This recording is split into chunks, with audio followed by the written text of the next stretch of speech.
sementara kita membuat persiapan untuk Paris, kita mesti mulakan persiapan sekarang untuk Los Angeles 2028. Kita tak perlu tunggu selepas Paris baru kita buat persiapan. Salam sejahtera saya ucapkan kepada semua kawan-kawan media yang hadir. Kita telah mengadakan mesyuarat Road to Goal pada hari ini dan jawatan kuasa telah membuat beberapa keputusan dan kita telah sediakan kenyataan media. Saya minta koordinator kita, Datuk Stewart, untuk bacakan keputusan yang telah dibuat pada hari ini. Silakan. Mesyuarat telah membincangkan beberapa agenda termasuk operasi dan pembelajaran RTG 2023 dan 2024, semakan atlet yang sedia ada dalam program, hikmat sokongan kepada atlet-atlet RTG dan persatuan, pelaksanaan Timas House atau Malaysian House yang pertama kalinya di Sukan Olimpik Paris nanti, dan juga program fast track. Untuk atlet yang sedia ada, jawatan kuasa telah memutuskan untuk mengeluarkan pengajuan wanita negara Dato' Pandalela Ninong dan juga Nur Gabita Sabri, dan dengan kriteria yang sedia ada di dalam program Road to Goal, dengan itu terpaksa keputusan diambil oleh jawatan kuasa untuk mengeluarkan kedua-dua atlet ini. Untuk hikmat sokongan tambahan kepada BM pada masa ini dengan atlet-atlet yang sedia ada, RTG masih komited dengan usaha yang dilaksanakan oleh Persatuan Badminton Malaysia untuk mengejar slot-slot Olimpik Paris nanti. Jawatan kuasa telah meluluskan beberapa sokongan tambahan, iaitu kem-kem latihan luar negara. Kem latihan pertama di Hong Kong sebelum Badminton Asian Championship, juga di Hong Kong jam latihan kedua sebelum Piala Thomas dan Hoover di China juga, dan juga satu kem latihan pra-Olimpik yang akan diadakan untuk 10 hari di Paris sendiri. Pada masa yang sama, sokongan bantuan daripada Sport Science atau daripada hikmat-hikmat ISN juga dilaksanakan sepenuhnya, dan tambahan kepada psikologis yang diminta daripada BAM telah juga ditambah dengan penambahan 2 pakar psikologis, iaitu Dr. Rebecca Wong dan juga Encik Frederick Tan. Pasangan Indonesia untuk sparring partner Pearly dan Tina telah diluluskan juga dan sedang dilaksanakan, dan pada masa ini itu saja sokongan tambahan yang telah diminta dan diluluskan daripada RTG untuk BAM. Tambahan juga operasi atlet badminton yang independen. Untuk pada masa ini semua sokongan berjalan dengan lancar, dan kos-kos latihan dan juga perjalanan dan penginapan atlet-atlet independen ini sedang dilaksanakan daripada Sekretariat RTG. Pasukan berbasikal pula, Dato' Azizul dan juga Shah Firdaus, merupakan 2 atlet yang masih mengajar slot-slot di Olimpik, dan sokongan kepada pasukan cycling negara juga termasuk kem di luar negara, iaitu kem latihan di Brisbane pada 23 sehingga 13 April, wind tunnel testing aero camp di Silverstone UK pada 9 hingga 13 Jun 2024, dan juga kem latihan pra-Olimpik 13 Jun sehingga 1 Ogos di Mallorca, Spain. Sokongan tambahan daripada Sport Science adalah untuk memastikan keadaan fizikal Dato' Azizul adalah di tahap yang tertinggi sebelum di Paris nanti, dan juga dengan semua championship yang sedia dia participate sekarang. Atlet angkat berat negara iaitu Anik Kasdan juga sedang disokong oleh program RTG sepenuhnya dengan peralatan dan juga nutrition tambahan. Sokongan Chef Dedicated Services yang diadakan di ISN juga menjadi satu dukungan baik yang telah diberi daripada RTG dengan kerjasama ISN. Timas House atau Malaysian House yang kita akan laksanakan buat pertama kalinya di Paris akan memberi sokongan sport science dan perubatan tambahan di premis Timas House yang terletak di Paris. Usaha ini disediakan untuk penjagaan dan sokongan sebaik mungkin untuk atlet kita yang berada di perkampungan sukan di Paris, dan juga hikmat tambahan yang diperlukan untuk atlet-atlet negara. Telah diluluskan pada hari ini juga adalah program fast track. Dengan program Fast Track yang fokus kepada atlet muda negara yang berumur antara 16 sehingga 25, beberapa tambahan kriteria sedang dilaksanakan untuk pelaksanaan program Fast Track. Misi ini adalah untuk mengajar pingat Olimpik negara di peringkat LA 2028. Maklumat selanjutnya saya akan serahkan press conference kepada Encik Jeffrey nanti untuk maklumat tambahan mengenai program ini dan detail-detail atau butiran yang perlu tahu. Yang pada hujungnya dengan program Fast Track, ada beberapa atlet yang telah dimasukkan ke dalam program Fast Track yang mengikut kriteria yang Encik Jeffrey akan beritahu nanti.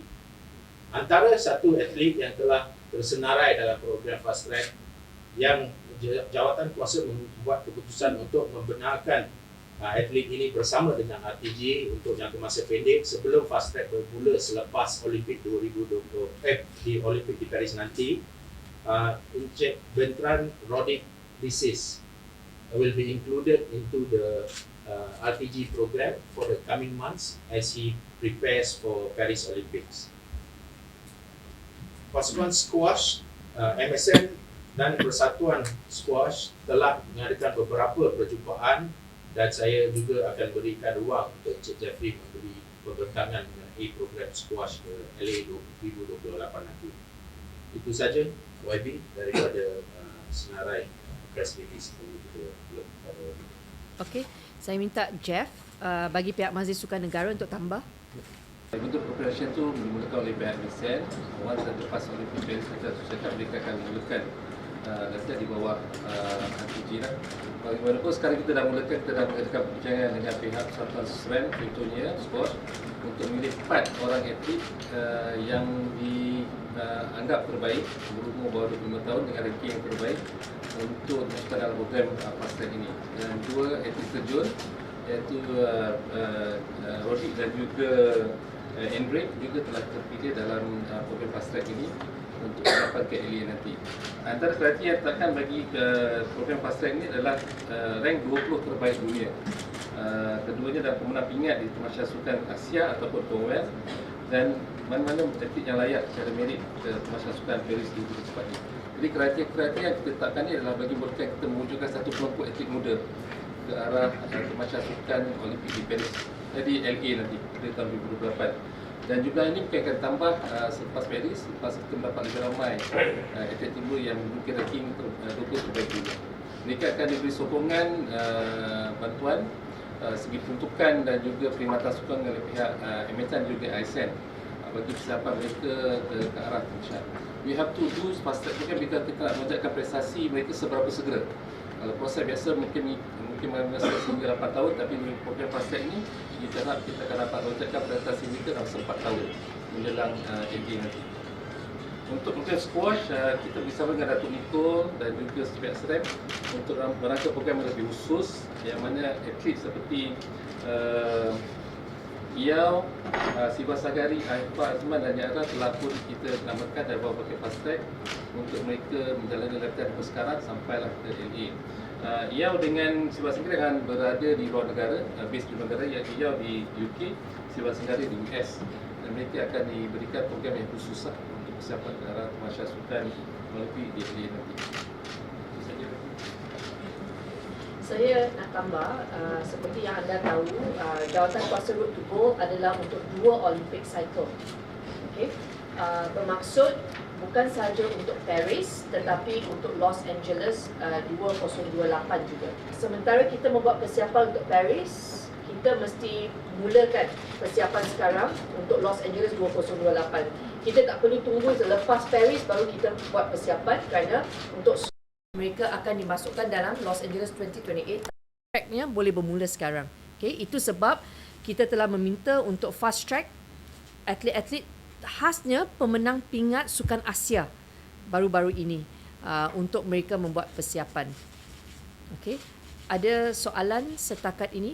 Saya nak tambah untuk makluman semua, atlet-atlet yang layak ke Olimpik walaupun mereka tak ada dalam Road to Gold, mereka mempunyai fasiliti podium sedia ada. Dan memang semua fasiliti yang terbaik MSN boleh berikan dan ISN itu telah disalurkan kepada atlet-atlet kita. Okey, jadi tidak bermaksud mereka tak ada dalam Road to Go, mereka tak dapat apa-apa bantuan. Road to Go adalah top up services untuk bantu mereka dapatkan pingat emas. Okey?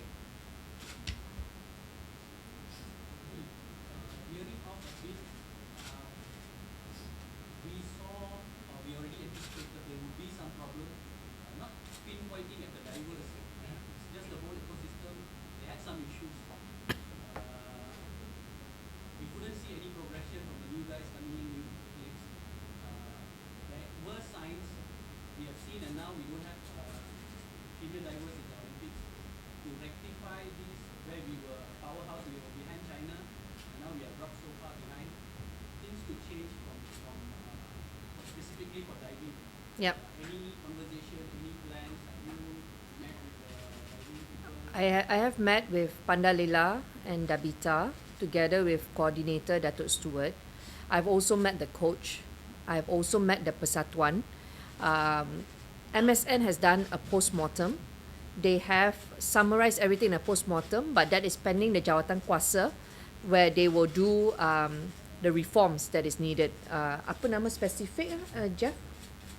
Kita tengah mula kot jawatan kerja kita terjun sekarang di MSN untuk membincangkan dan meneruskan plan pemulihan sukan terjun yang telah pun dirangka oleh pihak Persatuan melalui Technical Director Brian Dixon dan juga Manager Safwan. Plan ini tengah dibentangkan sekarang dan kalau diteruskan besok pihak Persatuan akan umumkan apa plan tersebut dan ini akan dapat merubah landscape sukan terjun dan dapat membantu memperbaiki apa-apa kelemahan yang ada dalam sukan terjun sekarang lah. Itu kita akan umumkan besok lepas insya-Allah kita kuasa kerja hari. Jeff nak tambah sikit. Memandangkan ada satu progression for diving, bagaimana aplikasi kepada sukan-sukan lain pula? We already know that we have little bit declining di sukan archery, and then we have cycling pun kita ada bakat-bakat nak nak siapkan mereka ke LA 2028. Would that conversation also have been taking place? Your jatuh kuasa, your pemulihan. Untuk jatuh kuasa pemulihan sukan terjun, untuk syarat jatuh kuasa kerja bagi rancangan plan ini termasuk daripada peringkat bahasa peringkat negeri. Kita akan tumpukan 4 pusat latihan di peringkat negeri khusus untuk diving yang kita akan beri bantuan jurulatih luar negara dan jurulatih tempatan di 4 negeri yang akan dibincangkan dan diputuskan di jatuh kuasa tersebut lah. Plan ini semua menurun daripada peringkat bawah, peringkat negeri sampai ke peringkat kebangsaan. Kita juga akan tambah kekuatan jurulatih daripada 6 kepada 8. Kita juga akan tambah few more things dalam plan tersebut. Exxon tengah bersidang sekarang ni. Bagi sukan-sukan lain, saya rasa macam sukan renang, kita dah latih director pun coaches pun dah sampai minggu lepas untuk memerlukan tugas beliau. Dan ini juga salah satu langkah untuk memulihkan sukan renang. Tan Sri Nozal sebut dalam mesyuarat untuk kita bangkit bagi 2 sukan iaitu olahraga dan renang kita dah buat untuk renang. Dan sebagai sebuah maklum, HRC pun dah luluskan program pembangunan untuk renang dan terjun yang kita akan laksanakan tahun ini bersama dengan pihak Persatuan dan juga KPM KPT, dan kita harap benda ini akan dapat memberikan hasil dalam masa masa akan datang ataupun dalam masa akan datang. Jeff, for cycling, kita tahu when Azizul was based in Australia at a young age, dia nampak progression. Now we had di CC baru-baru ni, our younger guys have done well, Iza especially. So ada tak merancang juga untuk mereka, biar Hasbullah, Rizwan, Shah little bit older, Iza to be based in Australia untuk repeat the process yang menghasilkan Azizul? Okey, untuk sukan berbasikal, John Beasley telah pun dilantik sebagai technical director dan beliau akan memulakan tugas sebagai technical selepas Olimpik. Sekarang masih lagi ketujuh latih basikal lah. Dan plan beliau telah pun dibentangkan oleh JKK pada bulan 12 lepas untuk program pembangunan sukan berbasikal secara keseluruhan. Sebab tu kalau kita tengok untuk berbasikal tak ada isu banyak sebab ni banyak layer dah kita wujudkan dan ada banyak pusat kita adakan, banyak perjalanan telah pun kita adakan. Sebenarnya ongoing proses yang kita ni dia tunggu tambah baik lah. Kalau kita lihat progres sekarang sukan berbasikal, contohnya Iza. Ini adalah daripada grup yang second group yang kita buat 4 tahun lepas, dan beliau telah pun sekarang rank 22 dunia. Dan mungkin kita boleh push further untuk persiapan KLA 2028 nanti. Jadi benda-benda macam memang dah diluluskan dalam mesyuarat jatuh sedia pada bulan 12 yang lepas dibentangkan oleh John Wesley. I think the Malaysia House, I play in the 4 times Olympics, and mungkin saya jaga good to go and RTG ini untuk atletnya facility, and mungkin kita pergi I go to 2004 Athens, 2008 in China, 2012 in London, and 2016 in Rio. I think for the 2008 is no problem in China, and 2012 because I don't stay in village, we stay in outside, the food is no problem, and only have issue at 2004 and 2016 in the Rio Olympics.